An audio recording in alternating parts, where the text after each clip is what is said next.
Hello friends, स्वागत है आपका अपने चैनल एक्सेल स्टडी में। और आज हम लोग स्टार्ट कर रहे हैं एक नई सीरीज जो है BPSC previous year question paper का घटना चक्र का। तो आज हम लोग इस सीरीज़ में जो पहला वीडियो है वो है एंशिएंट हिस्ट्री का। तो चलिए हम लोग स्टार्ट करते हैं। तो सबसे पहले हम देखते हैं कि प्राचीन भारत का जो इतिहास है उसमें पाषाण काल का क्वेश्चन। तो सबसे पहला क्वेश्चन है कि भारत में पशुपालन एवं प्राचीनतम साक्ष्य प्राप्त हुए हैं। तो ये कहाँ से प्राप्त हुए हैं? तो ये है हमारा मेहरगढ़। फिर नेक्स्ट है हमारा कि निम्नलिखित में से किसको कैल्कोलिथिक युग भी कहा जाता है? तो ये है ताम्रपाषाण युग को भी हम लोग कैल्कोलिथिक युग कहते हैं। फिर नेक्स्ट क्वेश्चन है कि प्रथम मानव जीवाश्म भारत की किस नदी घाटी से प्राप्त हुआ है? तो ये प्राप्त हुआ है हम लोग को नर्मदा घाटी से। नेक्स्ट है कि भारत में किस राज्य में भीमबेटका स्थित है? तो ये है मध्य प्रदेश में। नेक्स्ट क्वेश्चन है कि यहाँ मिलान करना है। नेक्स्ट है हमारा यहाँ मिलान करने वाला है, जिसमें कि पहला है उतनूर। तो ये उतनूर को हम लोग देखते हैं, इसका हो जाएगा तेलंगाना में ये स्थित है। तो इसको हम लोग मिलान कर लेते हैं।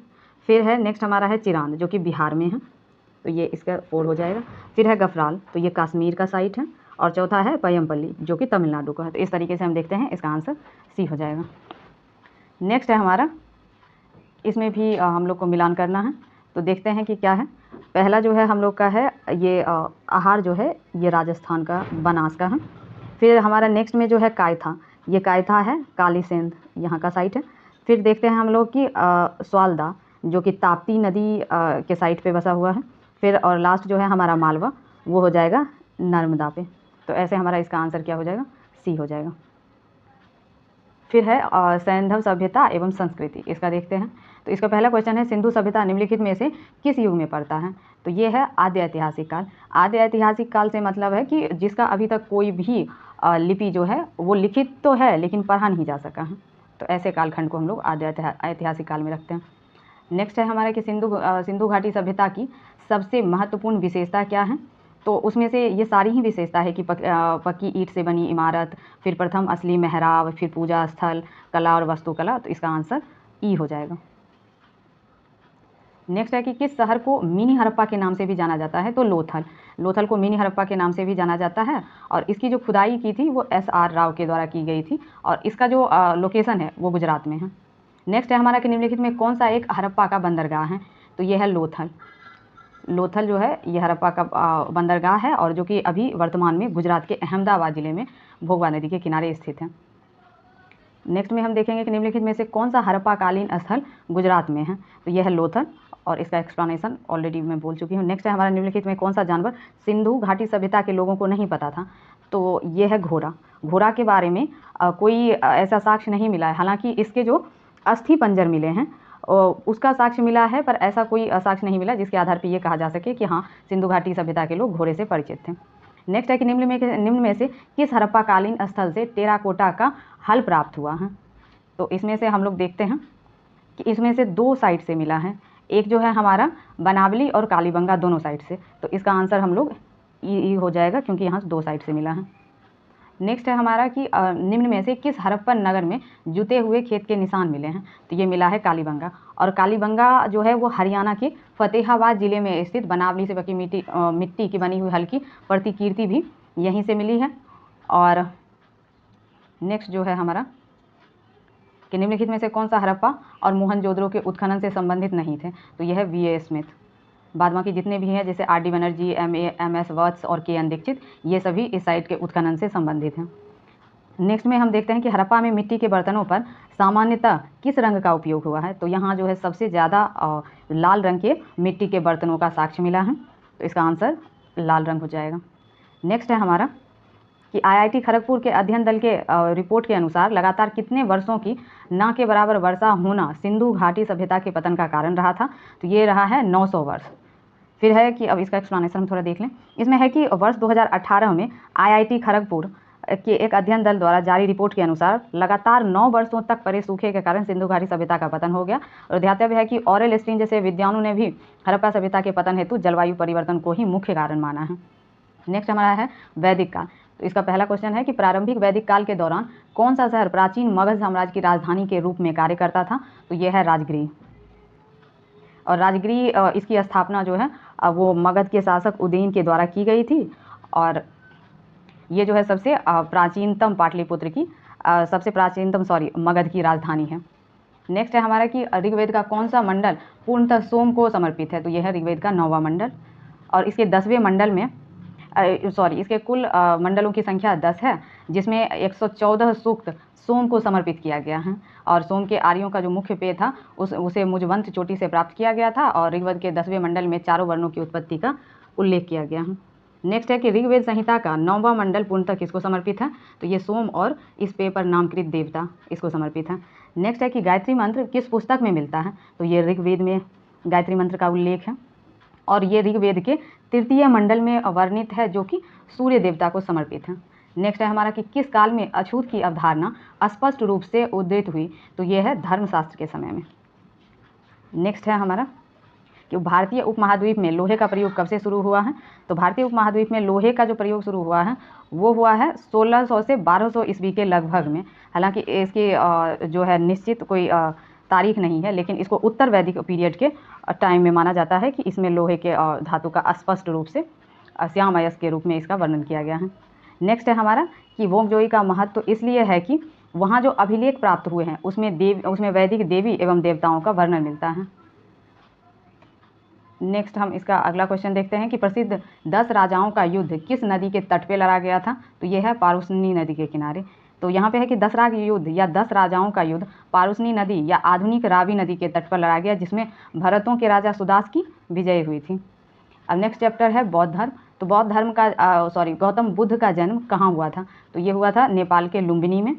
अब है कि महात्मा बुद्ध का जन्म 563 ईसा पूर्व में कपिलवस्तु के समीप लुम्बिनी वन में हुआ था। बोध गया बिहार में वैशाख पूर्णिमा की रात उन्हें ज्ञान प्राप्ति हुई और काशी के ऋषि पत्तन या मृतदाव सारनाथ में उन्होंने प्रथम उपदेश दिया, जिसको धर्म चक्र प्रवर्तन के नाम से भी जाना जाता है। एवं कुशीनगर में उनका निधन हुआ, जिसे बौद्ध साहित्य में महापरिनिर्वाण कहा गया है। अब है कि बोध गया में किसे ज्ञान की प्राप्ति हुई थी, तो बोध गया में महात्मा बुद्ध को ज्ञान की प्राप्ति हुई थी। अब नेक्स्ट है हमारा कि यहाँ मिलान करना है। तो इसमें देखते हैं कि महात्मा बुद्ध का जन्म जो हुआ है वो हुआ है लुम्बिनी में 1 का 3। ज्ञान प्राप्ति जो है वो हुआ है बोध गया में। फिर है प्रथम प्रवचन, तो ये सारनाथ में। और फिर लास्ट में निधन जो है वो कुशीनगर में।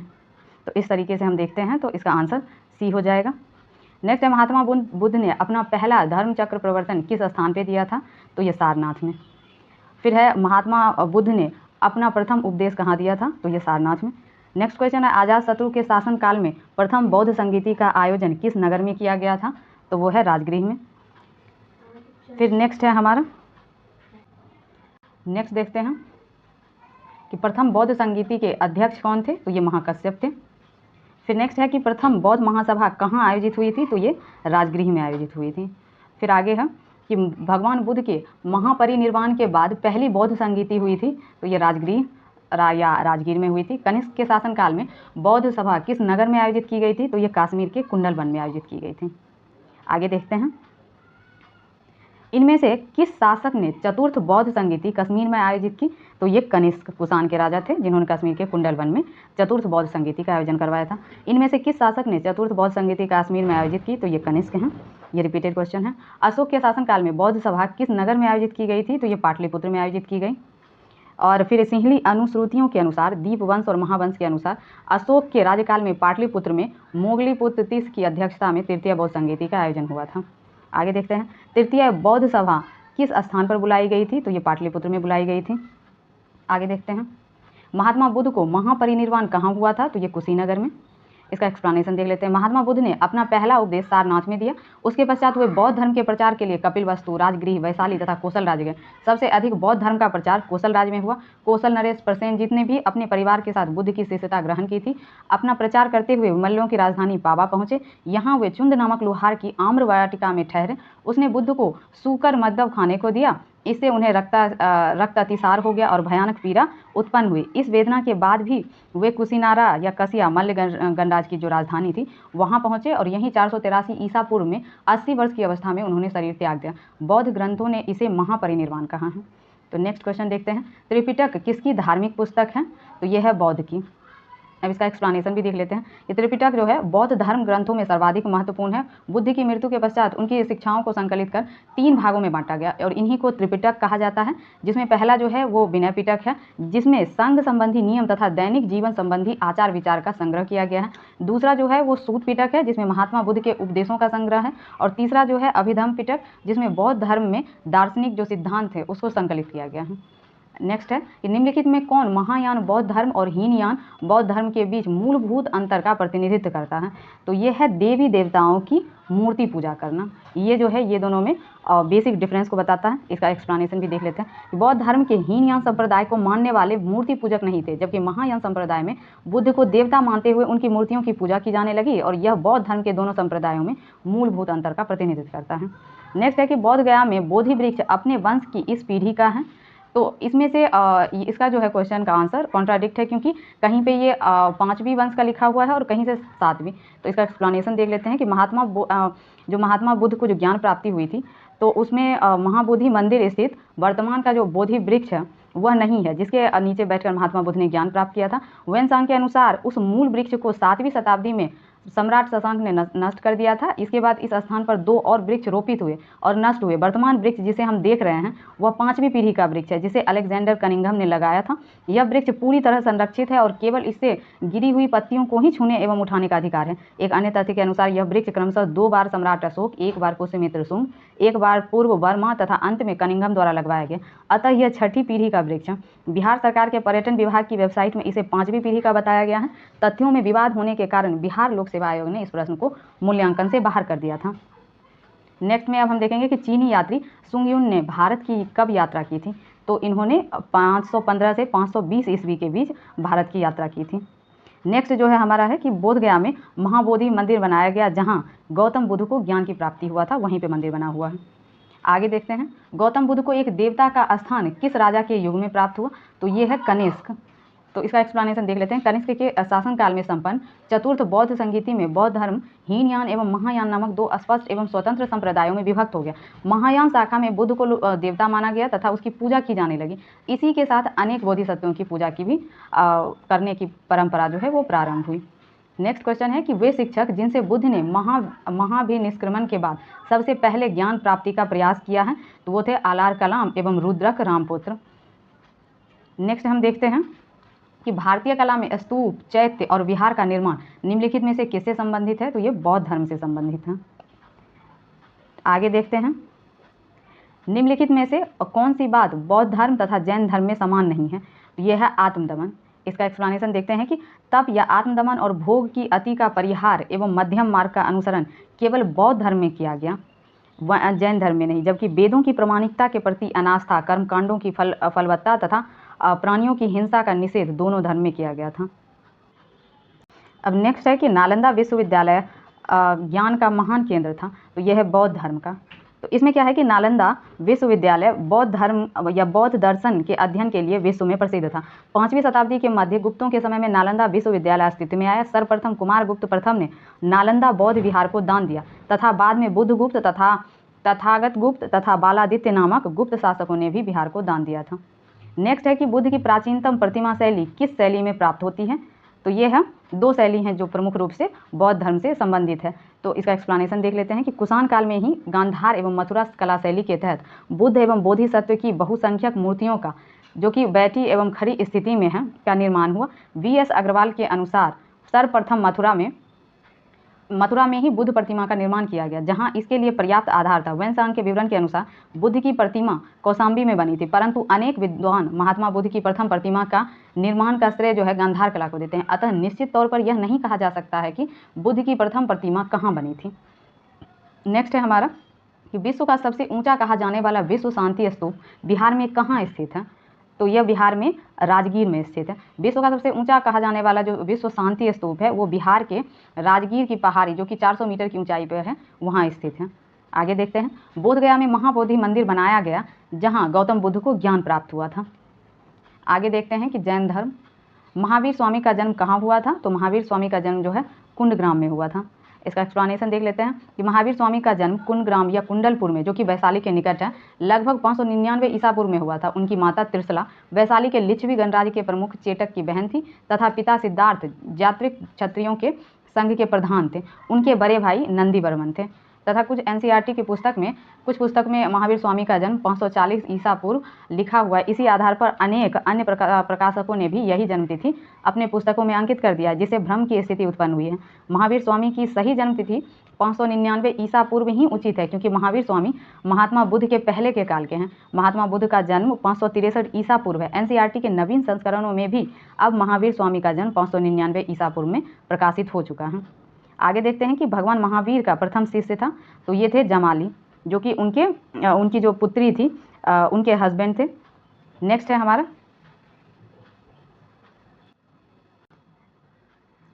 आगे देखते हैं कि जैन धर्म के प्रवर्तक महावीर जी का मोक्ष स्थान कहाँ स्थित है, तो यह स्थित है पावापुरी में। जैन धर्म के प्रवर्तक महावीर स्वामी का मोक्ष स्थान या निर्वाण स्थान पावापुरी में स्थित है। बिहार राज्य के नालंदा जिले में स्थित पावापुरी जैनियों का एक प्रमुख तीर्थ स्थल है। भगवान महावीर ने 527 ईसा पूर्व में 72 वर्ष की आयु में बिहार के पावापुरी में अपना शरीर त्याग दिया था। अब नेक्स्ट है कि महावीर जैन की मृत्यु निम्नलिखित में से किस नगर में हुई थी, तो वो पावापुरी में हुई थी। आगे देखते हैं कि बराबर की गुफाओं का उपयोग किसने आश्रय गृह के रूप में किया था, तो ये किया गया था आजीवक संप्रदाय के द्वारा। अब है कि मौर्य युग में गुफाओं को काटकर निवास स्थान बनाने की कला का पूर्ण विकास हुआ था, जिसमें अशोक तथा उसके पौत्र दशरथ के समय में बराबर तथा नागार्जुन पहाड़ियों को काटकर आजीवक संप्रदाय के अनुयायियों के लिए आश्रय गृह बनाए गए थे। आगे है निम्नलिखित में से कौन सा सबसे पूर्वकालिक जैन ग्रंथ कहलाता है, तो ये कहलाता है 14 पूर्व।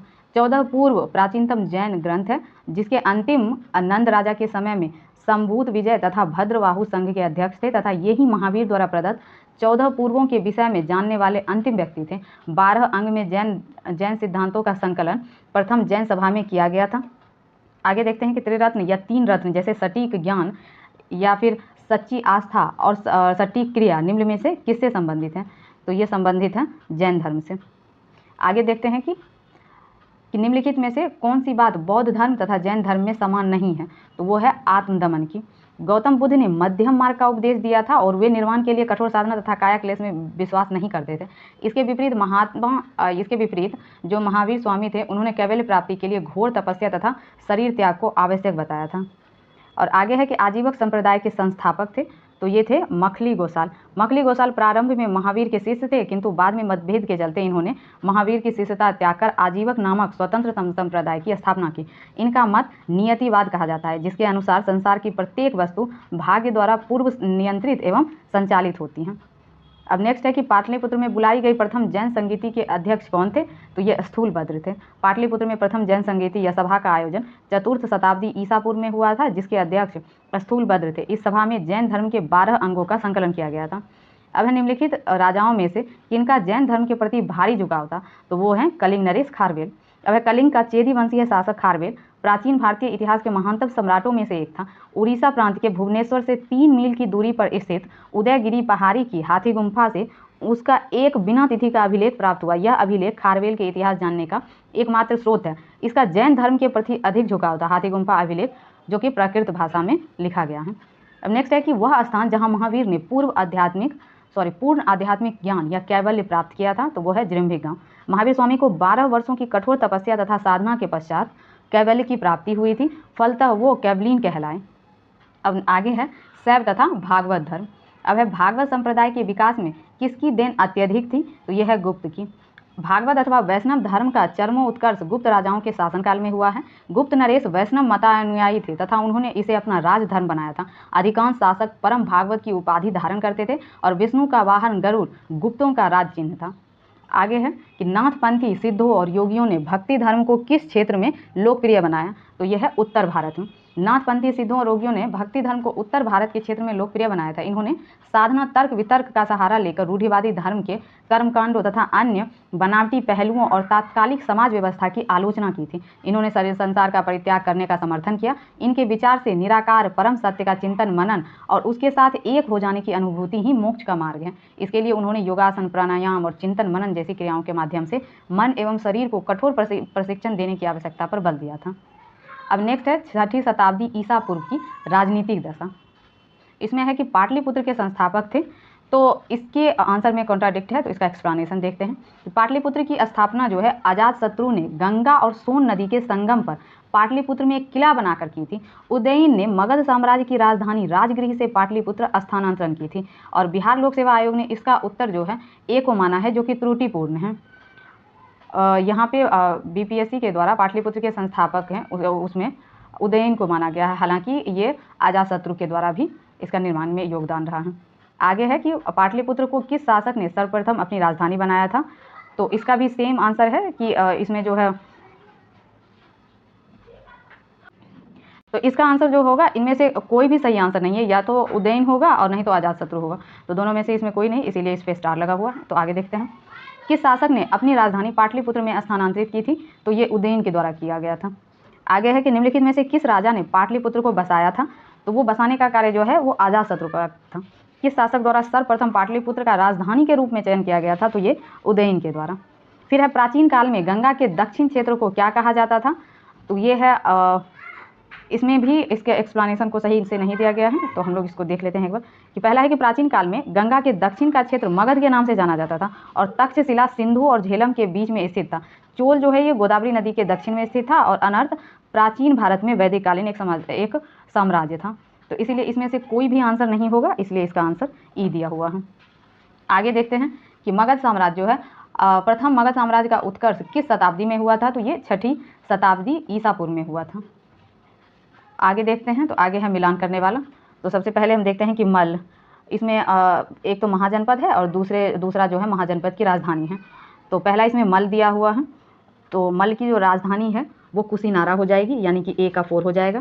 फिर दूसरा है कि अंग जो थी इसकी राजधानी चंपा थी, यानी कि बी का 3 हो जाएगा। और फिर गांधार जो है इसका हो जाएगा तक्षशिला, और जो लास्ट में है वत्स इसका हो जाएगा कौशाम्बी। तो इस तरीके से इसका आंसर ए हो जाएगा। फिर आगे देखते हैं, विश्व का पहला गणतंत्र वैशाली में किसके द्वारा स्थापित किया गया था, तो ये लिच्छवी के द्वारा स्थापित किया गया था।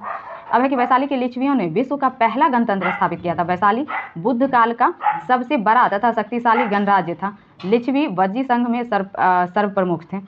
आगे देखते हैं कि ईसा पूर्व 6ठी सदी में विश्व की प्रथम गणतंत्रात्मक व्यवस्था कहाँ थी, तो ये वैशाली में थी। यहाँ है कि विश्व की प्रथम गणतंत्रात्मक व्यवस्था वैशाली में थी। वस्तुतः 6ठी सदी में जहाँ महाजनपदों में राजतंत्रात्मक शासन व्यवस्था थी, वहीं वज्जी तथा मल्ल नामक 2 राज्यों में गणतंत्रात्मक व्यवस्था प्रचलित थी। वज्जी 8 राज्यों का एक संघ था, जिसमें वैशाली के लिच्छवी सर्वाधिक शक्तिशाली थे। नेक्स्ट क्वेश्चन है कि मगध की प्रारंभिक राजधानी कौन थी, तो यह है राजगृह या गिरिव्रज। नेक्स्ट है हमारा कि प्राचीन महाजनपद मगध की प्रथम राजधानी कौन सी थी, तो ये राजगीर या गिरिव्रज थी। इसमें से कोई भी आंसर नहीं है, तो इसका आंसर ई हो जाएगा। आगे है कि प्रारंभिक वैदिक काल के दौरान कौन सा शहर प्राचीन मगध साम्राज्य की राजधानी के रूप में कार्य करता था, तो ये राजगृह है। आगे देखते हैं, महावंश के अनुसार बिंबिसार किस आयु में सिंहासन पर बैठा था, तो यह है 15 वर्ष। अब इसका हम थोड़ा एक्सप्लेनेशन देख लें कि बिंबिसार का जन्म जो है 558 या 559 ईसा पूर्व के आसपास एक सरदार भटिया के पुत्र के रूप में हुआ था। महावंश के अनुसार उसने 543 ईसा पूर्व में 15 वर्ष की आयु में मगध की गद्दी संभाली थी। बिंबिसार ने हर्यक वंश की स्थापना की तथा मगध साम्राज्य का विस्तार किया। अजातशत्रु के वंश का क्या नाम था, तो वो हर्यक वंश का था, और इसके पिता जो थे बिंबिसार थे, और इन्होंने अपने पिता की हत्या कर राजगद्दी पर ये बैठा था। नेक्स्ट है हमारा कि अजातशत्रु के वंश का नाम क्या था, तो ये हर्यक वंश था। फिर है 16 महाजनपदों की सूची उपलब्ध है, तो यह है अंगोत्तर निकाय में। इसका आंसर बी हो जाएगा। तो इस एक्सप्लेनेशन में देखते हैं कि बौद्ध ग्रंथ अंगुत्तर निकाय में 16 महाजनपदों की सूची उपलब्ध है, जिसमें कि अंग, मगध, काशी, कोसल, वज्जी, मल्ल, चेदी, वस्त और कुरु, पांचाल, मत्स्य, सूरसेन, अस्मक, अवंती, गांधार एवं कंबोज हैं। इन सभी महाजनपदों में एकमात्र महाजनपद अस्मक दक्षिण भारत में स्थित है। जैन वसव सूत्र में केवल 12 राज्यों के नाम ही मिलते हैं। जैन ग्रंथ भगवती सूत्र में भी 16 महाजनपदों की सूची मिलती है, किंतु वहाँ इनके नाम कुछ भिन्न प्रकार से हैं। अब है कि प्रद्योत कहाँ का राजा था, तो ये अवंती के राजा थे, चंद्र प्रद्योत। इसमें है कि बुद्ध के समय अवंती का जो राजा था वो चंद्र प्रद्योत था। इसकी पुत्री वार्णवक्त ने वत्स नरेश उदयन से विवाह किया था, जिसका उल्लेख भास रचित स्वप्न वासवदत्ता नामक नाटक में है।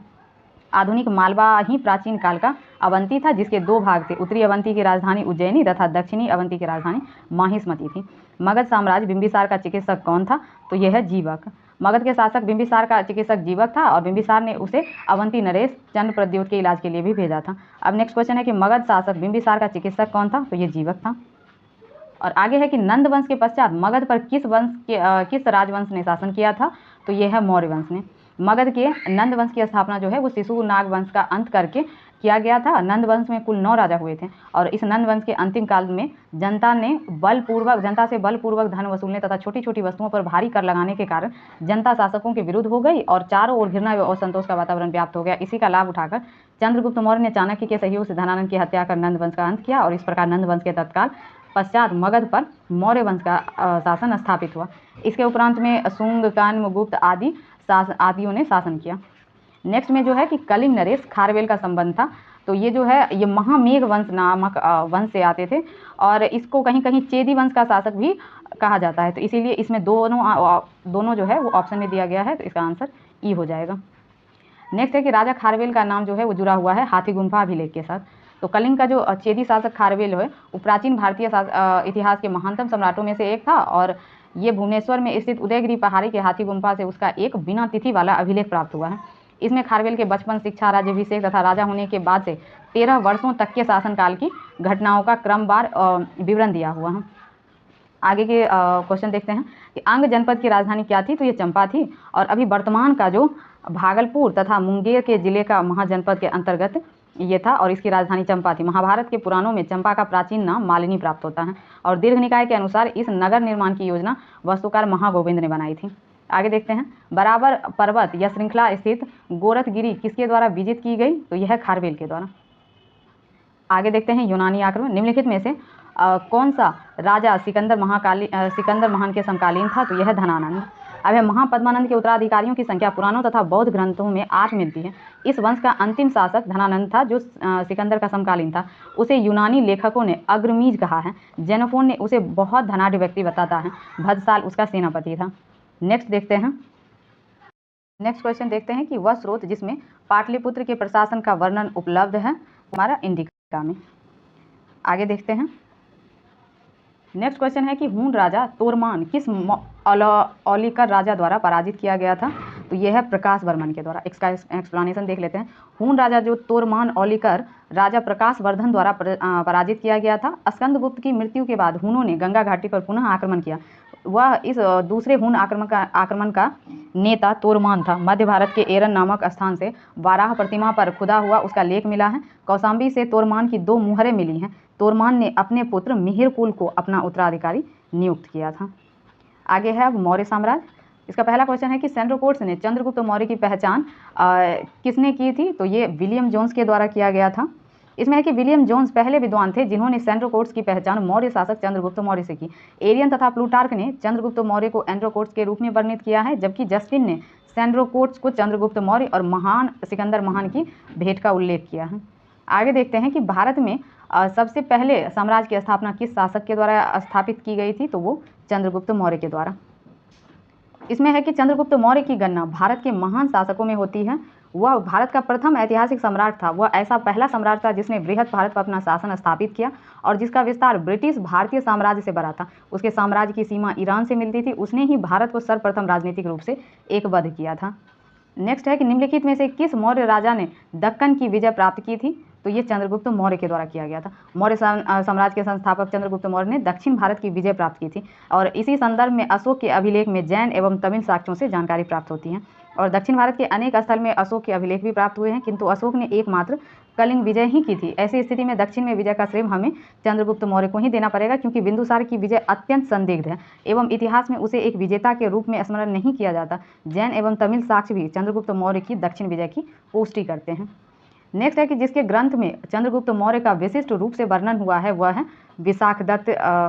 विशाखदत्त की जो लिखित मुद्रा राक्षस है। इसमें चंद्रगुप्त मौर्य के बारे में विस्तृत जानकारी प्राप्त हुई है। इसमें क्या है कि चंद्रगुप्त को नंदराज का पुत्र माना गया और मुद्रा राक्षस में चंद्रगुप्त को वृषण तथा कुलहीन भी कहा गया है।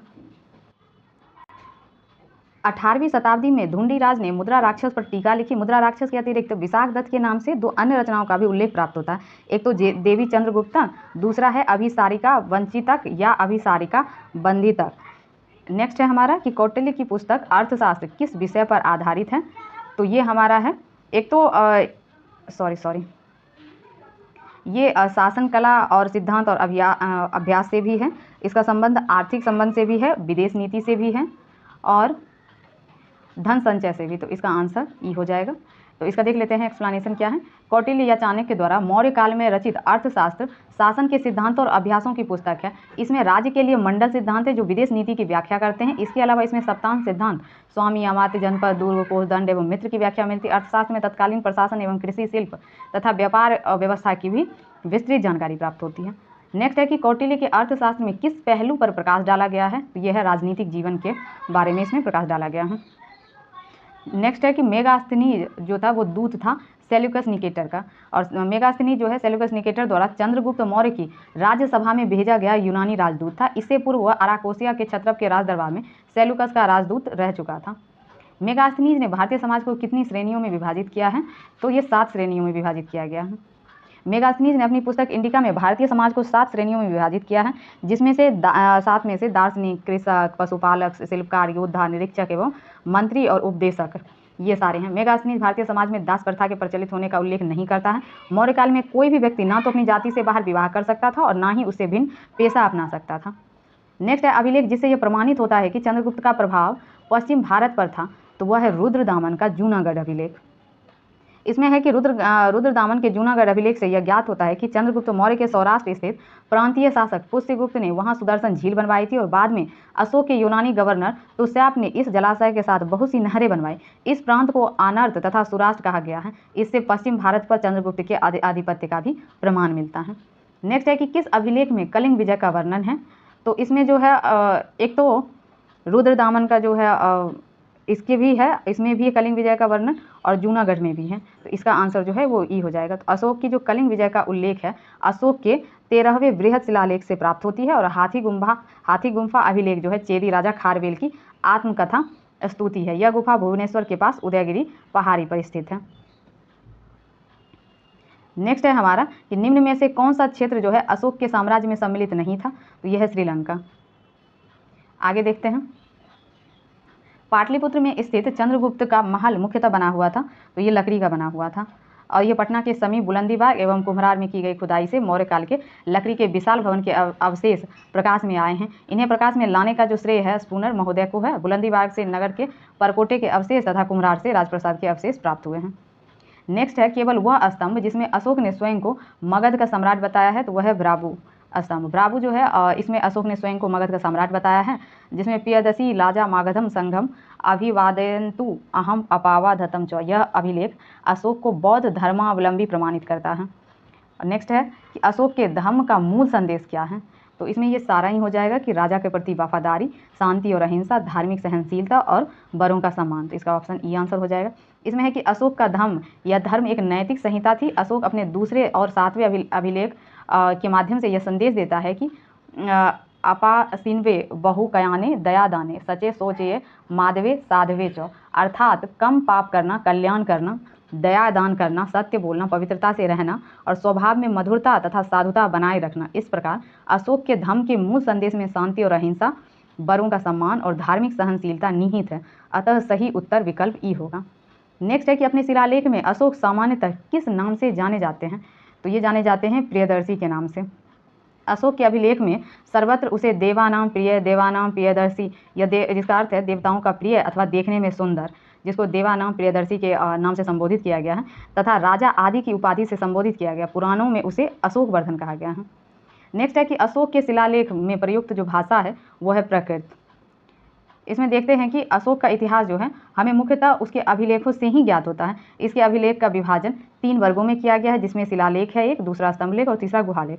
शिलालेख जो है 14 विभिन्न लेखों का एक समूह है जो 8 विभिन्न स्थानों से प्राप्त किए गए हैं, जिसमें शाहबाजगढ़ी, मानसेहरा, कलसी, गिरनार, धौली, जौगढ़, एराईगुडी तथा सोपारा। अशोक के अधिकांश अभिलेख प्राकृत भाषा एवं ब्राह्मी लिपि में लिखे गए। केवल 2 अभिलेख जो है जो मानसेहरा और शाहबाजगढ़ी की लिपि जो है ब्राह्मी ना होकर खरोष्ठी है। तक्षशिला से अरमाइक लिपि में लिखा गया एक भग्न अभिलेख सारकुना नामक स्थान से यूनानी तथा अरमाइक लिपि में लिखा गया तथा द्विभाषीय यूनानी एवं सीरियाई भाषा अभिलेख तथा लंगमान नामक स्थान से अरमाइक लिपि में लिखा गया अशोक का अभिलेख प्राप्त हुआ है। नेक्स्ट है कि ब्राह्मी लिपि को सर्वप्रथम किसने पढ़ा था, तो ये है जेम्स प्रिंसेप के द्वारा पढ़ा गया था 1837 में। नेक्स्ट है कि हमारा प्राचीन भारत में निम्नलिखित में से कौन सी एक लिपि दाईं ओर से बाईं ओर लिखी जाती थी, तो वो है खरोष्टी लिपि। इसमें है कि प्राचीन भारत में खरोष्टी लिपि दाएं से बाएं लिखी जाती थी। इसे पढ़ने का श्रेय जेम्स प्रिंसेप को, जो 1835 या ग्रोन्टेफेड 1836 ईस्वी, लेसेन 1838 ईस्वी आदि विद्वानों को है। यह मुख्यतः उत्तर पश्चिम भारत की लिपि थी। नेक्स्ट है निम्नलिखित में से कौन प्राचीन भारत की कौन सी लिपि दाहिने से बाईं ओर लिखी जाती थी, तो ये खरोष्टी है। अभिलेख के अशोक के अभिलेखों को पहली बार किनके द्वारा पढ़ा गया था, तो वह है जेम्स प्रिंसेप के द्वारा पढ़ा गया था। नेक्स्ट है पाटलिपुत्र को किस शासक ने सर्वप्रथम अपनी राजधानी बनाई थी, तो वह है चंद्रगुप्त मौर्य। फिर नेक्स्ट है मौर्य वंश का जो अंतिम शासक था वो कौन था, तो वह बृहद्रथ था। मौर्य का जो अंतिम मौर्य शासक बृहद्रथ था और इसकी हत्या इसके सेनापति पुष्यमित्र शुंग के द्वारा 184 ईसा पूर्व में कर दी गई और इसके जो है हत्या के परिणाम स्वरूप जो है पुष्यमित्र शुंग ने शुंग वंश की नींव रखी थी। तो अंतिम मौर्य सम्राट कौन था, तो ये बृहद्रथ था। नेक्स्ट क्वेश्चन है कि अशोक की नीति के आर्थिक परिणामों के कारण ही मौर्य साम्राज्य का पतन अधिकांशतः उचित था। इस तथ्य में किसने विश्वास किया, तो यह है रोमिला थापर। प्रसिद्ध इतिहासकार रोमिला थापर का यह मत है कि अशोक की नीति के आर्थिक परिणामों के कारण ही मौर्य साम्राज्य का पतन हुआ था। नेक्स्ट है कि बराबर की गुफाओं का उपयोग किसने आश्रय गृह के रूप में किया था, तो यह आजीवक संप्रदाय के द्वारा, जिसमें कि अशोक तथा उसके पुत्र दशरथ के द्वारा नागार्जुन तथा बराबर की पहाड़ियों को काटकर आजीवक के लिए आवास बनाए गए थे। और इन आवासों में जो है बराबर की पहाड़ी जो है उसमें सुदामा की गुफा, कर्ण चौफर आदि प्रमुख गुफा हैं। नेक्स्ट है कि मौर्य काल में शिक्षा का सर्वाधिक प्रसिद्ध केंद्र था, तो ये था तक्षशिला, क्योंकि नालंदा विश्वविद्यालय जो है वो गुप्त काल में बना है। नेक्स्ट हम देखते हैं मौर्योत्तर काल। तो इसमें है कि ताम्रपत्र लेख दर्शाते हैं कि प्राचीन काल में बिहार के राजाओं का संपर्क था, तो यह है जावा सुमात्रा से। पालवंशी शासक देवपाल बौद्ध मतानुयायी था। लेखों में उसे परम सौगात कहा गया। उसने जावा के शासक शैलेंद्र वंशी शासक बालपुत्र देव के अनुरोध पर उसे नालंदा में एक बौद्ध विहार बनवाने के लिए 5 गांव दान में दिया था। सुवर्ण भूमि का वह कौन राजा था जिसने नालंदा में एक बौद्ध विहार की स्थापना की तथा उसके रख रखाव हेतु अपने दूत द्वारा देवपाल से 5 गांव दान में देने के लिए प्रार्थना की थी, तो वो बालपुत्र देव था। नेक्स्ट है कि किस अभिलेख में रुद्रदामन प्रथम की विभिन्न उपलब्धियां वर्णित है, तो यह है जूनागढ़ का अभिलेख। गुजरात के जूनागढ़ से रुद्रदामन का एक अभिलेख प्राप्त हुआ है। यह जिस शिला पर उत्कीर्ण है उसी पर अशोक के 14 प्रज्ञापनों की एक प्रति तथा स्कंदगुप्त के 2 लेख भी खुदे हुए हैं। यह विशुद्ध संस्कृत भाषा तथा ब्राह्मी लिपि में लिखा गया है। इसमें रुद्रदामन की विभिन्न उपलब्धियों पर प्रकाश डाला गया है। नेक्स्ट है दूसरी शताब्दी के आसपास रचित संस्कृत के शिलालेख के अनुसार सुदर्शन झील एक कृत्रिम जलाशय की मरम्मत किसने की थी, तो ये रुद्रदामन के द्वारा किया गया था। अब है कि रुद्रदामन प्रथम जिसका कार्यकाल है 130 से 150 ईस्वी का जूनागढ़ अभिलेख गुजरात में गिरनार पहाड़ी से प्राप्त हुआ है और ब्राह्मी लिपि में अंकित संस्कृत भाषा का यह अभिलेख अब तक प्राप्त संस्कृत अभिलेखों में सर्वाधिक प्राचीन है। इस अभिलेख से सुदर्शन झील के बांध के पुनर्निर्माण की सूचना प्राप्त होती है। नेक्स्ट है इसमें से किसने सर्वप्रथम व्यापक पैमाने पर स्वर्ण मुद्रा का प्रचलन किया था, तो ये किया गया था सर्वप्रथम विम कटफेसस के द्वारा।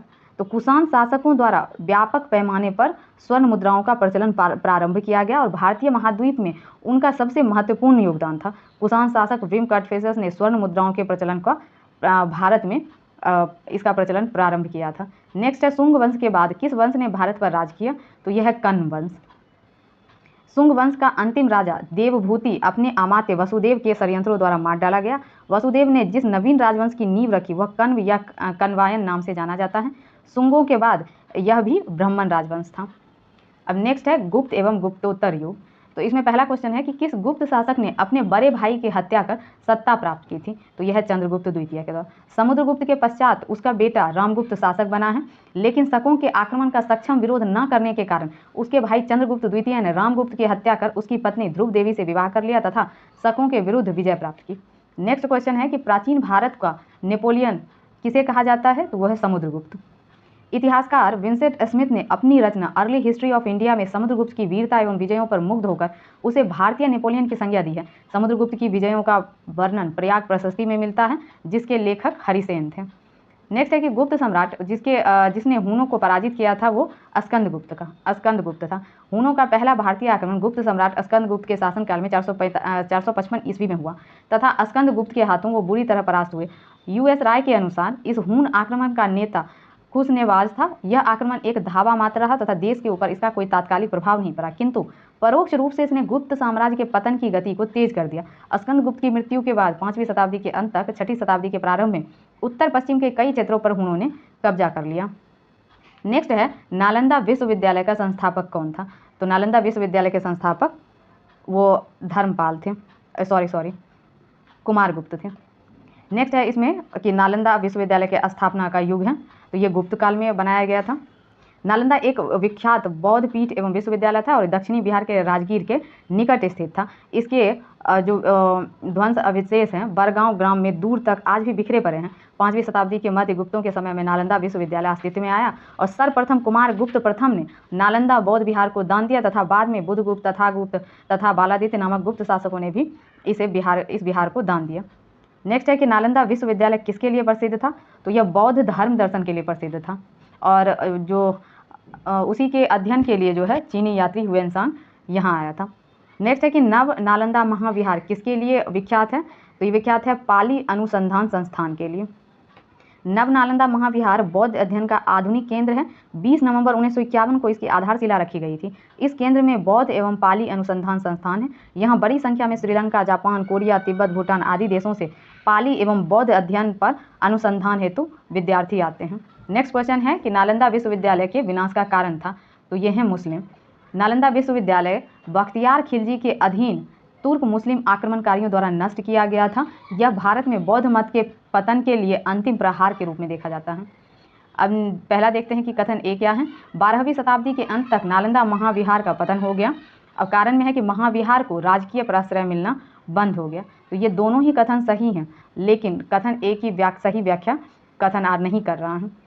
नेक्स्ट इसमें देखते हैं कि नालंदा जो है एक प्रख्यात बौद्ध पीठ एवं विश्वविद्यालय था। यह दक्षिण बिहार में राजगीर, वर्तमान में जो राजगीर के निकट एक स्थित था। यह 5वीं सदी के मध्य गुप्तों के समय में नालंदा स्थित विश्वविद्यालय अस्तित्व में आया और 12वीं सदी के अंत तक मुस्लिम आक्रमण के फलस्वरूप इस महाविहार का पतन हो गया और बंगाल के 5 शासकों द्वारा विक्रमशिला विश्वविद्यालय को संरक्षण देने के परिणाम स्वरूप नालंदा का महत्व घटने लगा। नेक्स्ट क्वेश्चन है कि फाहियान एक चीनी तीर्थयात्री था जो हर्ष के शासनकाल के दौरान भारत आया था। फिर दूसरा स्टेटमेंट है कि हुएनसांग एक चीनी बौद्ध भिक्षु थे जिन्होंने चंद्रगुप्त द्वितीय के शासनकाल के दौरान भारत का दौरा किया था। तो इसमें से पूछ रहा है कि दोनों में से कौन सा कथन सही है। तो इसमें से दोनों में से कोई भी सही नहीं है, क्योंकि ये रिवर्स करके दिया हुआ है। जो ये फाहियान है ये चंद्रगुप्त द्वितीय के शासनकाल में फाहियान आया था और हर्षवर्धन के शासनकाल में हुएनसांग का दौरा हुआ था। तो ये दोनों ही रिवर्स करके दिया है। तो इसका आंसर हो जाएगा उपयुक्त में से कोई नहीं। इसमें देखते हैं कि फाहियान एक चीनी यात्री था और उसने चंद्रगुप्त द्वितीय के शासनकाल के दौरान भारत का दौरा किया था। वहाँ के लोगों के जीवन का विस्तृत विवरण लिखा। उसने अपने विवरण में राजा के नाम का उल्लेख नहीं किया। चीनी यात्री हुएनसांग ने सम्राट हर्ष के शासनकाल के दौरान भारत का दौरा किया था। उन्होंने हर्ष द्वारा नालंदा में निर्मित कई मंजिले वाले मठ की महिमा का वर्णन किया है। उन्होंने अपने विवरण में उल्लेख किया है कि हर्ष के काल में शूद्र कृषि करते थे। उन्होंने अपने वृत्तांत में इलाहाबाद, जिसे प्रयाग के नाम से जाना जाता है, में आयोजित सम्मेलन का भी उल्लेख किया है। इत्सिंग 7वीं शताब्दी के चीनी बौद्ध तीर्थयात्री और अनुवादक था। उन्होंने 7वीं शताब्दी के दौरान भारत आए और 60 चीनी तीर्थयात्रियों के जीवन को भी लिखा है। अब प्रसिद्ध चीनी यात्री फाहियान ने किसके शासनकाल में भारत की यात्रा की? तो ये चंद्रगुप्त द्वितीय के शासनकाल में। नेक्स्ट है कि चीनी यात्री सुंगयुन ने भारत की यात्रा कब की थी? तो इनके द्वारा 1518 से 1521 के बीच की गई। तो इसमें कोई भी ऑप्शन सही नहीं है, तो ऑप्शन ये आंसर हो जाएगा। चीनी यात्री सुंगयुन ने 1518 से 1521 तक भारत की यात्रा की। इसने अपनी 3 वर्षों की यात्रा में बौद्ध धर्म की प्रतियां एकत्रित की थी। अब है चीनी यात्री इत्सिंग ने बिहार का भ्रमण किया था। तो ये है, इसमें से कोई भी आंसर ये सही नहीं है, तो इसका आंसर डी हो जाएगा। और इनके चीनी यात्री इत्सिंग ने 671 से 695 में, जब वो युवक था, अपने 37 बौद्ध सहयोगियों के साथ बौद्ध धर्म के अवशेषों को देखने की इच्छा से पाश्चात्य विश्व का भ्रमण करने का निश्चय किया। बाद में उसके साथियों ने उसका साथ छोड़ दिया तथा वह अकेले कैंटन नगर से जहाज में बैठकर भारत की यात्रा पर चल पड़ा। वह दक्षिण के समुद्री मार्ग से होकर भारत आया और सुमात्रा होते हुए चीन वापस लौट गया। नगरों का क्रमिक पतन किस काल के लिए एक महत्वपूर्ण विशेषता थी? तो यह है गुप्त काल के लिए। गुप्त काल में नगर क्रमिक पतन की ओर अग्रसर हुए। संपूर्ण गंगा घाटी में जो शहर पहले अत्यंत समृद्ध अवस्था में थे, उनमें से अधिकांश को गुप्त युग में या तो त्याग कर दिया गया या वहां के आवासन में पर्याप्त विघटन हुआ। पाटलिपुत्र जैसा महत्वपूर्ण नगर वैनसांग के आगमन तक गांव बन गया। मथुरा जैसे महत्वपूर्ण नगर एवं कुम्भरार, सोनपुर, सोहगौरा उत्तर प्रदेश में गंगा घाटी के अनेक महत्वपूर्ण नगर केंद्र ह्रास के प्रमाण प्रस्तुत करते हैं। नेक्स्ट है कि निम्नलिखित में से कौन सा बंदरगाह गुप्त काल में उत्तर भारतीय व्यापार के लिए उपयोग किया जाता था? तो इसमें से एक से अधिक आंसर हो जाएगा, तो इसीलिए इसका आंसर ई हो जाएगा। इसमें देखते हैं कि गुप्त काल में बंगाल में ताम्रलिप्ति का एक प्रमुख बंदरगाह था, जहां से उत्तर भारत के साथ दक्षिण पूर्व एशिया, चीन, श्रीलंका, जावा, सुमात्रा आदि देश के साथ व्यापार होता था। और पश्चिम भारत का जो है प्रमुख बंदरगाह ब्रिगुकच्छ या भरौच था, जहां से पश्चिमी देशों के साथ समुद्री व्यापार होता था। इसके अलावा कल्याण तथा कैम्बे से भी उत्तर भारतीय व्यापार होता था। नेक्स्ट है, इनमें से कौन गुप्त काल में औषधि के क्षेत्र में अपने कार्य के लिए जाने जाते थे? तो ये जाने जाते थे, तो ये सुश्रुत को माना जाता था। आंसर ये होगा इसका। नेक्स्ट क्वेश्चन है कि किस शासक वंश ने मंदिरों एवं ब्राह्मणों को सबसे अधिक ग्राम अनुदान में दिया था? तो वो है गुप्त वंश के द्वारा। गुप्त वंश के शासकों ने मंदिरों एवं ब्राह्मणों को सबसे अधिक ग्राम अनुदान में दिया था। गुप्त लेखों में जिस भूमिदानों का उल्लेख किया गया है, उसे यह स्पष्ट है कि भूमिदान के साथ साथ गांव की भूमि से उत्पन्न होने वाली आय भी ब्राह्मणों को सौंप दी जाती थी। नेक्स्ट है कि गुप्त युग में भूमि राजस्व की दर क्या थी? तो यह भूमि राजस्व उपज का जो था 6ठा भाग था। गुप्त काल में जो लोग राजकीय भूमि पर कृषि करते थे, उन्हें अपनी उपज का एक भाग राजा को कर के रूप में देना पड़ता था, जो षष्ठांश होता था। गुप्त अभिलेखों में भूमि कर को भाग अथवा उदंग कहा जाता था। फिर नेक्स्ट है, किस प्रकार की भूमि को अपृहत कहा जाता था? तो ये कहा जाता था बिना जोती हुई जंगली भूमि को। ये इसका आंसर हो जाएगा। बिना जोती हुई भूमि, वह भूमि जिस पर खेती न की गई हो, को अपृहत भूमि कहा जाता था। यह गुप्तकालीन राजस्व व्यवस्था का एक पद है। नेक्स्ट क्वेश्चन है कि गुप्त काल में शीशे के सिक्के की एक बड़ी संख्या जारी की गई। तो ये जारी की गई थी सातवाहन शासक के द्वारा। इसका आंसर ए हो जाएगा। नेक्स्ट है कि इसमें से किसने सर्वप्रथम व्यापक पैमाने पर स्वर्ण मुद्रा का प्रचलन किया? तो ये विम कटफेसस के द्वारा किया गया था। आंसर सी इसका हो जाएगा। नेक्स्ट है कि प्रसिद्ध इलाहाबाद प्रशस्ति का लेखक कौन था? तो ये हरिसेन था। और ये जो है, यह अभिलेख समुद्रगुप्त के विजय और गाथा और उसकी प्रशंसा में लिखा गया है। नेक्स्ट है कि कला में गांधार शैली निम्न में से किस समय में फली फूली? तो यह है कुषाणों के समय में। नेक्स्ट है कि निम्नलिखित में से किस वंश के शासकों को पुराणों में श्री पर्वतीय कहा गया है? तो यह है इक्ष्वाकु वंश के राजा को कहा गया है। इक्ष्वाकु वंश के शासकों को पुराणों में श्री पर्वतीय या श्री पर्वत का शासक तथा आंध्रवृत या आंध्रों का नौकर कहा गया है। पहले वो सातवाहनों के सामंत थे, किंतु उसके पतन के बाद उन्होंने अपनी स्वतंत्रता घोषित कर दी और इस वंश का संस्थापक श्री शांतमूल था। नेक्स्ट देखते हैं कि वर्धन राजवंश की स्थापना किसने की थी? तो ये पुष्यभूति के द्वारा किया गया। बाणभट्ट की रचित हर्ष चरित्र के अनुसार वर्धन वंश की स्थापना पुष्यभूति नाम की व्यक्ति ने थानेश्वर में की थी और हर्षवर्धन इस वंश का सबसे महान शासक था। नेक्स्ट है कि कवि बाण निवासी था, इसमें से किसी का नहीं। ये निवासी थे बिहार के सोन नदी के किनारे स्थित प्रीतिकूटा नामक गाँव में, और इनके पिता का नाम चित्रभानु तथा माता का नाम राजदेवी था। नेक्स्ट है कि हर्षवर्धन के शासनकाल में किस चीनी यात्री ने भारत की यात्रा की थी? तो ये ह्वेनसांग के द्वारा किया गया। नेक्स्ट है हमारा कि ह्वेनसांग की भारत में यात्रा के समय सूती कपड़ों के उत्पादन के लिए सबसे प्रसिद्ध नगर था। तो ये था मथुरा। इसमें हम एक्सप्लेनेशन इसका देख लेते हैं। चीनी यात्री ह्वेनसांग हर्षवर्धन, जो कि 606 से 647 ईस्वी के समय में भारत आया था, और उसके अनुसार मथुरा उस समय सूती वस्त्रों के लिए प्रसिद्ध था, जबकि वाराणसी रेशमी वस्त्रों के लिए प्रसिद्ध था। ह्वेनसांग बताता है कि थानेश्वर की समृद्धि का प्रधान कारक यहाँ का व्यापार ही था। बाण ने थानेश्वर नगरी को अतिथियों के लिए चिंतामणि भूमि तथा व्यापारियों के लिए लाल भूमि बताया है। यहाँ के निवासी अधिकांशतः व्यापारी थे जो विभिन्न वस्तुओं का व्यापार करते थे। उज्जैनी तथा कन्नौज भी इस काल में आर्थिक दृष्टि से अत्यंत समृद्ध थे। चीनी यात्री ह्वेनसांग ने किस विश्वविद्यालय में अध्ययन किया था? तो यह नालंदा विश्वविद्यालय में। 637 ईस्वी में ह्वेनसांग नालंदा विश्वविद्यालय गया और इस समय वहाँ के कुलपति आचार्य शीलभद्र थे। लगभग 1.5 वर्ष तक नालंदा में निवास कर उसने योग शास्त्र का अध्ययन किया। इसके बाद वह बंगाल, उड़ीसा, धानेकटक से होता हुआ कांची पहुंचा। अपनी यात्रा के दूसरे दौर में ह्वेनसांग पुनः नालंदा आया और वहाँ उसने व्याख्यान दिए। नेक्स्ट है प्राचीन भारत में स्थापत्य कला। इसमें पहला क्वेश्चन है कि खजुराहो मंदिर स्थापत्य के निर्माण में सहयोगी थे। तो ये चंदेल राजवंश के द्वारा बनाया गया था। नेक्स्ट है कि बुद्ध की प्राचीनतम प्रतिमा किस शैली में प्राप्त होती है? तो ये मथुरा और गांधार शैली दोनों में प्राप्त हुई है, पर ये कहना अभी इसका कोई पुख्ता तथ्य नहीं है कि किसमें सबसे पहले बनाई गई।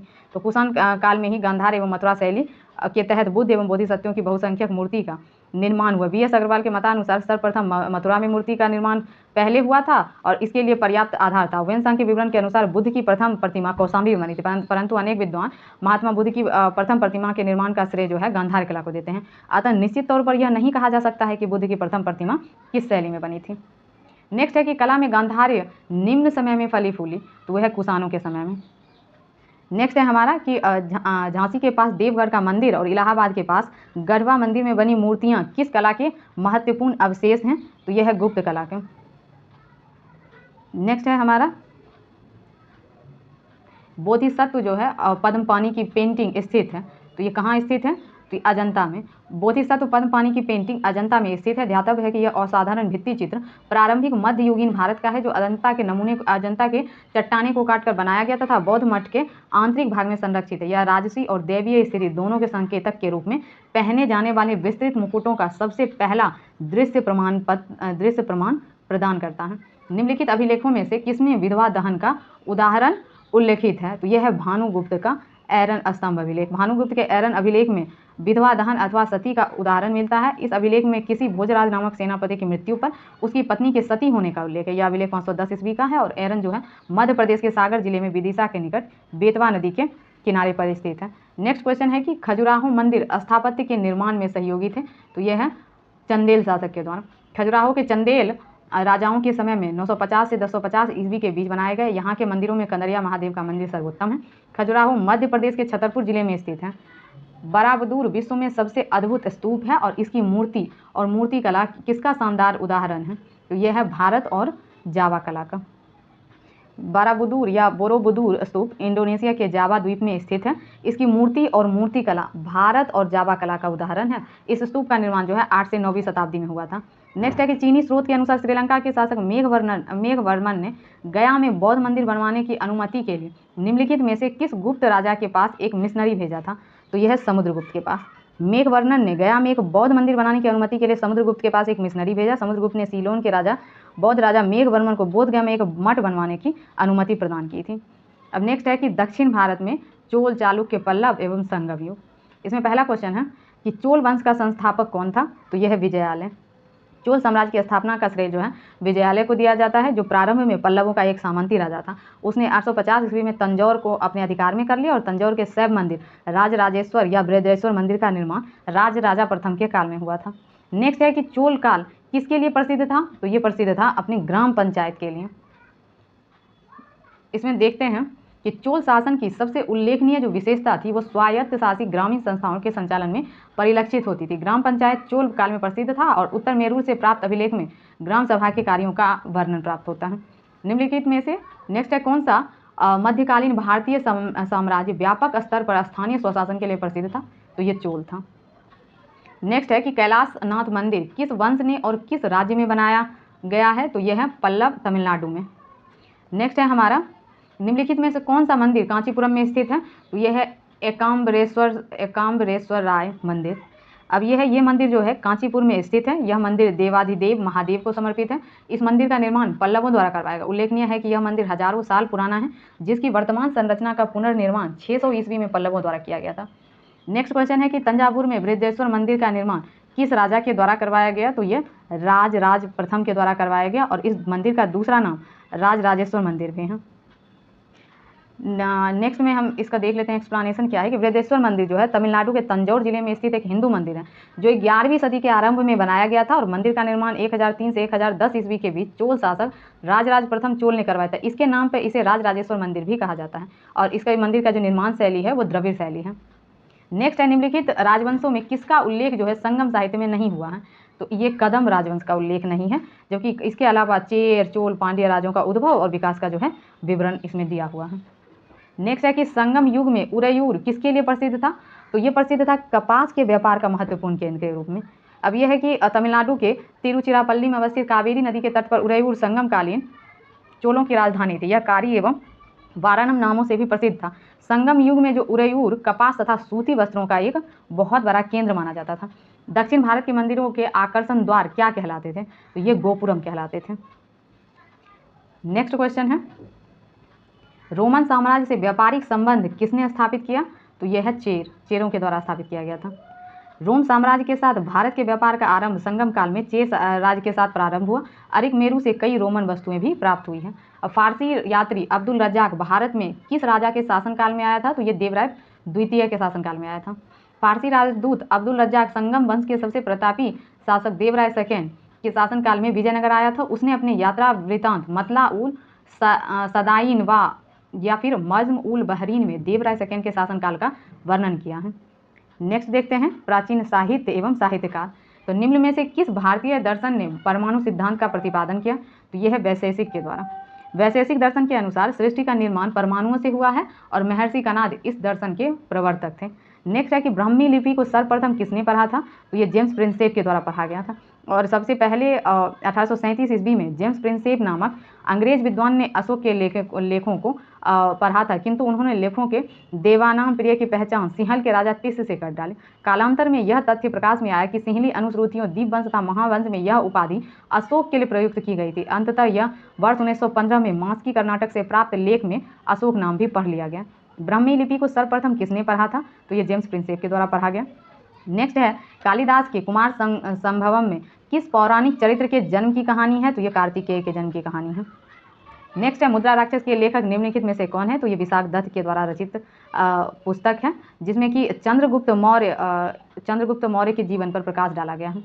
नेक्स्ट क्वेश्चन है कि मेगास्थनीज की पुस्तक का क्या नाम है? तो इसकी पुस्तक है इंडिका।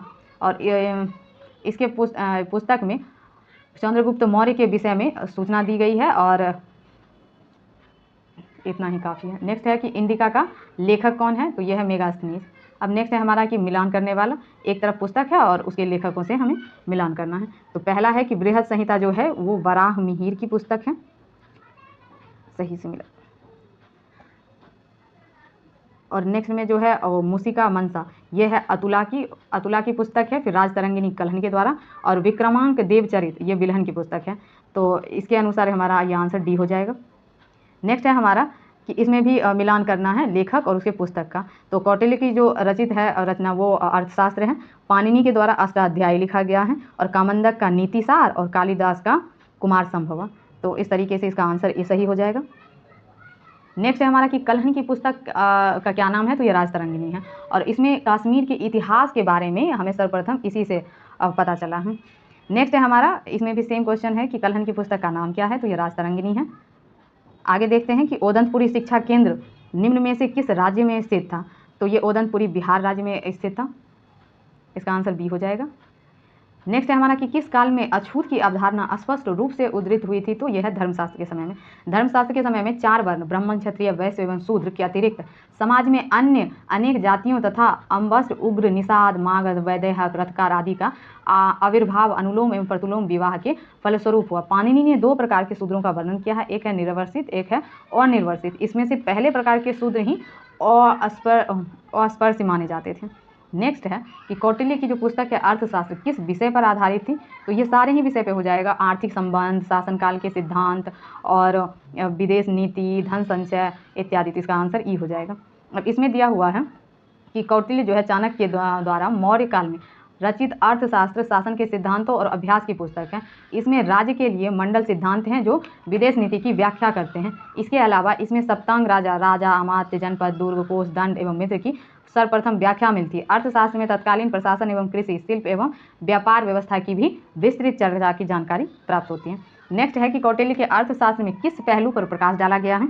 तो यह है राजनीतिक जीवन पर।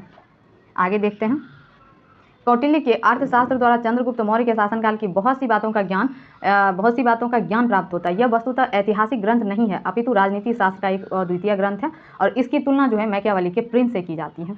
नेक्स्ट क्वेश्चन है, अर्थशास्त्र नामक पुस्तक का लेखक कौन था? तो ये कौटिल्य हैं।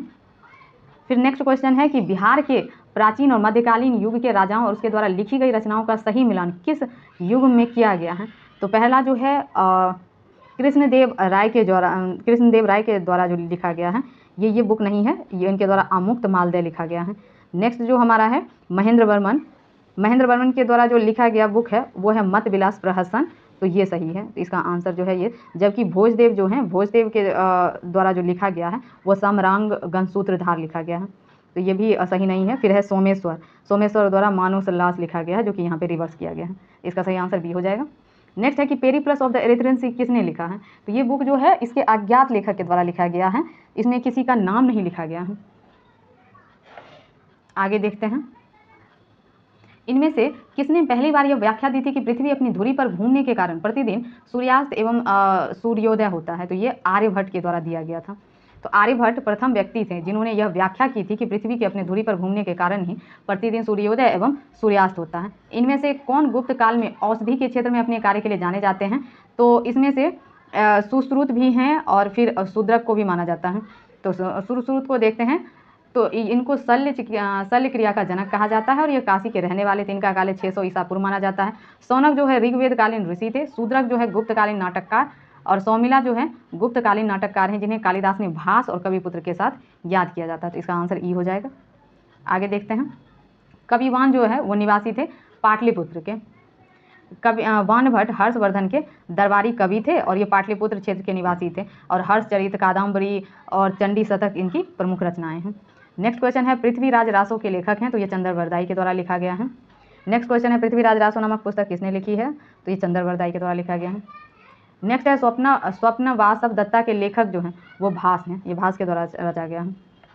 नेक्स्ट है हमारा कि कुमार संभव महाकाव्य किस कवि ने लिखा है? तो ये कालिदास के द्वारा लिखा गया है, और कुमार संभव महाकाव्य की रचना महाकवि कालिदास ने की थी। इसमें 17 सर्ग हैं जिनकी प्रकृति, चित्रण तथा कार्तिकेय की जन्म कथा का वर्णन है। अब है कीर्ता अर्जुनीय पुस्तक किसने लिखा है? तो ये लिखा गया है भारवी के द्वारा। सॉरी। अब नेक्स्ट क्वेश्चन जो है, उस स्रोत का नाम बतलाएं जो प्राचीन भारत के व्यापारिक मार्गों पर मौन है। तो यह है मिलिंद पन्हु। पाली भाषा में बौद्ध भिक्षु नागसेन द्वारा लिखित मिलिंद पन्हु में नागसेन एवं हिंद एवं शासक मेनांडर के बीच वार्तालाप का वर्णन है। इसमें व्यापारिक मार्गों का वर्णन नहीं किया गया। हर्षचरित नामक पुस्तक किसने लिखी है? तो यह वानभट्ट की लिखी हुई पुस्तक है, और इसमें वर्धन वंश के इतिहास का ये वर्णन किया गया है। नेक्स्ट है कि अब हमें सूची 1 से सूची 2 का मिलान करना है। तो सबसे पहले हम देखते हैं कि चरक जो है वो चिकित्सा के लिए विख्यात हैं। दूसरा है ब्रह्मगुप्त, ये हैं गणित शास्त्र में इनके विख्याता हैं। फिर है वराहमिहिर, ये ज्योतिषकार हैं। और विशाख दत्त, ये नाटककार हैं जिनके द्वारा मुद्रा राक्षस लिखा गया है। अब नेक्स्ट में है राजनीति की प्रारंभिक पुस्तक नीतिसार किसके द्वारा लिखी गई थी? तो नीतिसार कामंदक के द्वारा लिखी गई है। अब आगे हम देखते हैं कि पूर्व मध्यकाल, इसमें कर्नाट वंश का संस्थापक कौन था? तो ये नान्यदेव थे, और कर्नाट वंश के संस्थापक नान्यदेव थे। वो एक महान योद्धा थे। नान्यदेव ने कर्नाट की राजधानी सिमरावगढ़ को बनाया, और कर्नाट वंश का शासनकाल 1097 से 1325 ईस्वी यानी मिथिला का स्वर्ण युग कहलाता है। कर्नाट वंश का अंतिम शासक कौन था? तो ये हरि सिंह थे। कर्नाट वंश के अंतिम शासक हरि सिंह देव थे। ये कला और साहित्य के संरक्षक थे। इन्होंने पंजीकरण व्यवस्था की शुरुआत की थी। नेक्स्ट है कि बिहार में विक्रमशिला विश्वविद्यालय के संबंध में निम्नलिखित कथनों पर विचार कीजिए। पहला है कि यह बिहार के वर्तमान बांका जिले में स्थित है। दूसरा है इसकी स्थापना पाल वंश के राजा गोपाल प्रथम ने की थी। तीसरा है बौद्ध धर्म का वज्रयान संप्रदाय यहाँ फला फूला। और चौथा है यह खगोल विज्ञान, तर्कशास्त्र, कानून, व्याकरण और दर्शन जैसे अन्य विषय भी पढ़ाए जाते थे। तो इसमें है कि एक तो ये वर्तमान बांका जिले में स्थित है, ये सही है, और दूसरा इसकी स्थापना जो है पाल वंश के राजा गोपाल प्रथम ने की थी, ये भी सही है। तो इसका सही आंसर हो जाएगा सॉरी, इसमें जो है ये गलत पूछ रहा है कि कौन सा गलत है, तो ये दोनों ही गलत हो जाएगा, ए बी। तो इसका आंसर ए हो जाएगा। इसका एक्सप्लेनेशन देख लेते हैं। तो इसमें है कि विक्रमशिला विश्वविद्यालय महाविहार की जो स्थापना है पाल शासक धर्मपाल ने की थी। यह बिहार के वर्तमान भागलपुर जिले में अवस्थित था। इस विश्वविद्यालय में बौद्ध धर्म की तंत्रयान शाखा वज्रयान का सर्वाधिक प्रभाव था। इसके अतिरिक्त इस विश्वविद्यालय में खगोल विज्ञान, तर्कशास्त्र, कानून, व्याकरण और दर्शन जैसे अनेक विषय भी पढ़ाए जाते थे। और 12वीं शताब्दी के अंत में इस विश्वविद्यालय को मोहम्मद बिन बख्तियार खिलजी की सेना ने नष्ट कर दिया था। अब है विक्रमशिला नामक प्राचीन विश्वविद्यालय की स्थापना बंगाल के किस शासक ने की थी? तो ये धर्मपाल के द्वारा किया गया था। नेक्स्ट है विक्रमशिला विश्वविद्यालय किसके द्वारा स्थापित किया गया था? तो धर्मपाल के द्वारा। आगे देखते हैं, विक्रमशिला शिक्षा केंद्र के संस्थापक का नाम धर्मपाल है। फिर है नालंदा विश्वविद्यालय के विनाश के कारण थे, तो ये मुस्लिम, क्योंकि मोहम्मद बिन बख्तियार खिलजी के द्वारा इसको 1398 ईस्वी में ध्वस्त कर दिया गया था। नेक्स्ट है मैथिली भाषा का विकास निम्नलिखित में से किसके शासनकाल के दौरान हुआ था? तो यह कर्नाट राजवंश के शासनकाल में। नेक्स्ट है हमारा कि ताम्रपत्र लेख दर्शाते हैं कि प्राचीन काल में बिहार के राजाओं का संपर्क था, तो यह है जावा और सुमात्रा से। पाल वंशी शासक देवपाल बौद्ध मतानुयायी था। उसने जावा के शैलेंद्र वंशी शासक बालपुत्र देव के अनुरोध पर उसे नालंदा में एक बौद्ध विहार बनवाने के लिए 5 गांव दान में दिए थे। सुवर्ण भूमि का वह कौन सा राजा था जिसने नालंदा में एक बौद्ध विहार की स्थापना की तथा उसके रख रखाव हेतु अपने दूत द्वारा देवपाल से 5 गांव दान देने के लिए प्रार्थना की? ये तो ये बालपुत्र देव था जो कि शैलेंद्र वंशी था, जावा का राजा। नेक्स्ट है हमारा कि पृथ्वीराज रासों के लेखक कौन है, तो ये चंद्रवरदाई हैं। नेक्स्ट है ओदंतपुरी शिक्षा केंद्र निम्नलिखित में से किस राज्य में स्थित है, तो ये था बिहार में। और अंतिम क्वेश्चन है कि कश्मीर का जो अकबर है किस नाम से, यानी कि किस राजा को इस नाम से जाना जाता था, तो वो है सुल्तान जैनुल आबिदीन। अब अकबर के समान धर्म सहिष्णु तथा सामाजिक कार्यों के लिए सुल्तान जैनुल आबिदीन को कश्मीर का अकबर कहा जाता था। उसने संस्कृत के अनेक महत्वपूर्ण ग्रंथों का अनुवाद करवाया तथा श्रीभट्ट और मंसूर बिन अहमद जैसे वैद्यों को भी संरक्षण प्रदान किया।